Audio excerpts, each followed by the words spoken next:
रोशनी बहुत गरीब घर से थी। उसकी शादी एक ऐसे आदमी से हुई थी जो उसे हमेशा खुश रखता था। रोशनी बहुत खुश थी। रोशनी और नीरज एक दूसरे से बहुत प्यार करते थे। अब उनका एक दूसरे के बिना रहना मुश्किल था। रात को जब नीरज ऑफिस से घर आता तो रोशनी हमेशा उसका दरवाजे पर खड़ी इंतज़ार करती मिलती थी। नीरज भी रोशनी को बहुत प्यार करता था। उनकी शादी को अब 3 साल हो गए थे। उनकी एक प्यारी सी बेटी भी थी जिसे वो दोनों लक्ष्मी कहकर बुलाते थे। लक्ष्मी के आने से उनकी ज़िंदगी में और भी खुशियाँ आ गई थीं। उनकी ज़िंदगी बहुत ही खुशियों से भरी हुई थी, पर किस्मत को तो कुछ और ही मंजूर था। नीरज रात को 8 बजे घर आ जाता था, लेकिन आज 11 बज गए थे और नीरज अभी तक घर नहीं आया था। रोशनी कभी दरवाजे से तो कभी छत से देखती, लेकिन नीरज नज़र नहीं आया। तभी फ़ोन की घंटी बजती है। नीरज का फ़ोन होगा, ये सोचकर वो खुश होती है और तुरंत दौड़कर हाँफते हुए फ़ोन उठाती है। हेलो, अभी तक आए क्यों नहीं आप? आपको फ़ोन तो करना चाहिए था। कितनी देर हो गई है। आज मुझे कितनी घबराहट हो रही थी।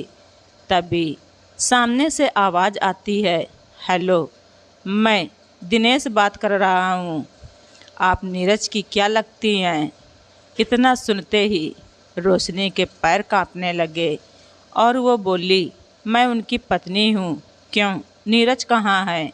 दिनेश ने कहा, उनका एक्सीडेंट हो गया है। रोशनी ने पूछा, कहाँ और कैसे?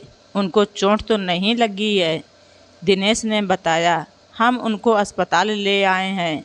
आप जल्दी से निशा हॉस्पिटल आ जाइए। हाँ, मैं आ रही हूँ, लेकिन मेरे नीरज को कुछ हुआ तो नहीं है ना?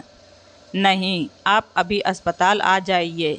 कुछ ही देर में रोशनी निशा हॉस्पिटल पहुँच गई।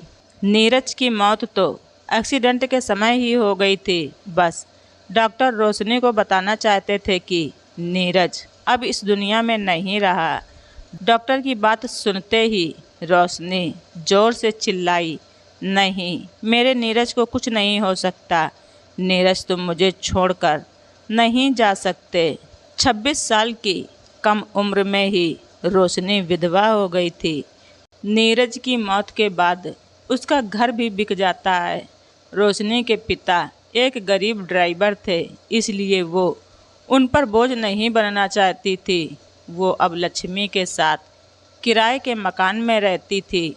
घर की और लक्ष्मी की जिम्मेदारी अब रोशनी पर आ गई थी। नीरज के गम में रोशनी के 3 साल गुजर गए, लेकिन नीरज का चेहरा अभी भी आंखों से हट नहीं रहा था। रोशनी छोटे छोटे काम करके घर चला लेती थी, लेकिन अब अपनी पूरी ज़िंदगी ऐसे नहीं गुजार सकती थी। उसे लक्ष्मी का स्कूल में एडमिशन भी करवाना था, इसलिए वो नई नौकरी की तलाश में थी। उसने नौकरी के लिए अपने पिता से बात की। रोशनी के पिता बहुत ही सीधे सरल स्वभाव के व्यक्ति थे। उन्होंने कहा, हाँ बेटा, जैसे ही तुम्हारे लिए कोई काम मिलेगा तो मैं तुम्हें ज़रूर बताऊंगा। रोशनी के पिता जिस बंगले में ड्राइवर की नौकरी करते थे, वहाँ उनके बॉस अपने बूढ़े माता पिता के साथ रहते थे। उनका नाम सुरेंद्र था। इतने बड़े बंगले में सिर्फ 3 ही लोग रहते थे, जिसकी वजह से पूरा बंगला सूना सूना लगता था। एक दिन सुरेंद्र की माँ की तबीयत अचानक से बिगड़ गई। सुरेंद्र ने रोशनी के पिता को घर बुलाया। सुरेंद्र की माँ बुखार से पीड़ित थी। उनका इलाज तो हो गया, पर अब उनकी देखभाल के लिए सुरेंद्र को एक सहारे की ज़रूरत थी। अब बिजनेस और माता पिता को एक साथ संभालना मुश्किल हो रहा था, क्योंकि अब माता पिता की उम्र ज़्यादा होने के कारण वो कभी भी बीमार पड़ जाते थे। तभी रोशनी के पिता अपनी बेटी के बारे में अपने बॉस सुरेंद्र से बताते हैं कि उसे एक नौकरी की ज़रूरत है। सुरेंद्र रोशनी के पिता को अपने घर और माता पिता की देखभाल करने का सुझाव देता है। रोशनी के पिता ने ये बात रोशनी के सामने रखी। रोशनी तो वैसे ही काम की तलाश में थी। ये सुनकर वो खुश हो जाती है। दूसरे दिन रोशनी बंगले पर जाती है। तब सुरेंद्र उसे बताता है कि अब उसे यहीं रहना पड़ेगा उसके माता पिता की देखभाल के लिए, और उसके लिए उसे खाने पीने के साथ अच्छी पेमेंट भी मिलेगी। ये सुनकर रोशनी और भी खुश हो जाती है, क्योंकि अब उसे घर का किराया भी नहीं देना होगा। सुरेंद्र रोशनी को अपने माता पिता से मिलाकर उनकी हर ज़रूरतों के बारे में रोशनी को समझा देता है।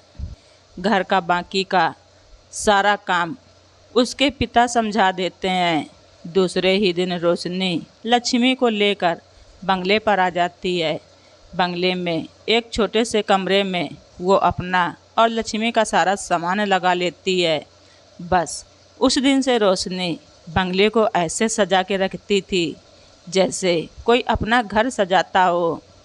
घर की देखभाल के साथ साथ वो लक्ष्मी और सुरेंद्र के माता पिता का भी अच्छे से ध्यान रखती थी। सिर्फ रोशनी ही नहीं बल्कि सुरेंद्र भी लक्ष्मी का खूब ख्याल रखता था।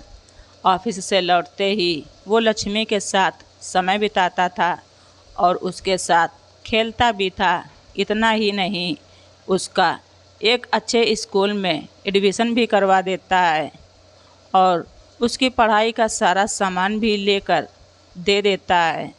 इस तरह लक्ष्मी की पढ़ाई भी शुरू हो गई। अब जिंदगी और भी अच्छे से बीतने लगी थी। रोशनी और लक्ष्मी के आने से घर भरा भरा लग रहा था। ऐसे ही महीनों बीत गए। अब सबके चेहरे पर खुशी साफ दिखाई दे रही थी। लक्ष्मी का स्कूल में एडमिशन हो गया था, इसलिए रोशनी खुश थी। घर की और माता पिता की देखभाल अच्छे से हो रही थी, तो सुरेंद्र भी खुश था। रोशनी और गुड़िया के आने से सुरेंद्र को खुश देखकर माता पिता भी खुश थे। सुरेंद्र के माता पिता अब रोशनी को बहू के रूप में देखने लगे थे, लेकिन रोशनी को इस बारे में बताने से झिझक रहे थे। उन्होंने पहले सुरेंद्र की राय लेना ठीक समझा। सुरेंद्र भी इस शादी के लिए तैयार हो गया। रोशनी जैसी समझदार जीवन साथी मिलना वो अपना भाग्य समझता था। सुरेंद्र की हाँ के बाद उसके माता पिता ने रोशनी के पिता से इस बारे में बात की। बेटी के जीवन में फिर से खुशियाँ आएंगी, ये सोचकर वो बहुत ही खुश हो गए। उन्होंने तुरंत ही अपनी बेटी से इस बारे में बात की, लेकिन रोशनी ने शादी से साफ इनकार कर दिया, क्योंकि रोशनी के घर का एक नियम था कि एक बार पति की मृत्यु हो जाने के बाद वो दोबारा शादी नहीं कर सकती थी। उसे पूरी उम्र अब विधवा बनकर ही रहना होगा। तभी सुरेंद्र के माता पिता ने उसे समझाया कि उसके आगे पूरा जीवन पड़ा है और उसे लक्ष्मी के भविष्य के बारे में भी सोचने को कहा। कब तक तुम अकेली लक्ष्मी को संभाल पाओगी? रोशनी अब सोच में पड़ जाती है कि उसे क्या करना चाहिए। रोशनी ये भी जानती थी कि सुरेंद्र लक्ष्मी को बिल्कुल नीरज जैसा ही प्यार करता था। सुरेंद्र के माता पिता ने रोशनी को अपने पास बिठाया और कहा कि सिर्फ तुम्हें नहीं, हमको भी तुम्हारी ज़रूरत है। रोशनी, जब से तुम और लक्ष्मी इस घर में आई हो, ये घर खुशियों से भर गया है। तुम्हारे और लक्ष्मी के आने से हम और सुरेंद्र पहले से भी ज़्यादा खुश रहने लगे हैं। अब इसके आगे और कुछ बोलते रोशनी ने सबकी खुशी के लिए हाँ में हामी भर दी। कुछ ही दिनों में रोशनी की शादी सुरेंद्र से हो जाती है। एक विधवा के रूप में कठिन परिस्थितियों में रहने वाली रोशनी का जीवन बदल जाता है। सुरेंद्र भी नीरज की तरह रोशनी को और लक्ष्मी से प्यार करता है। सुरेंद्र और रोशनी की शादी को भी अब 1 साल हो गया है। रोशनी आज फिर से सुरेंद्र के साथ खुश थी। वो फिर से मुस्कुरा रही थी। नीरज की आत्मा भी अब खुश होगी, क्योंकि नीरज हमेशा रोशनी का मुस्कुराता हुआ चेहरा देखना चाहता था। तो दोस्तों, आप सभी लोगों को हमारी ये स्टोरी कैसी लगी कमेंट बॉक्स में ज़रूर लिखें। चैनल पर नए हैं तो सब्सक्राइब करना ना भूलें। धन्यवाद। रिचा वॉइस।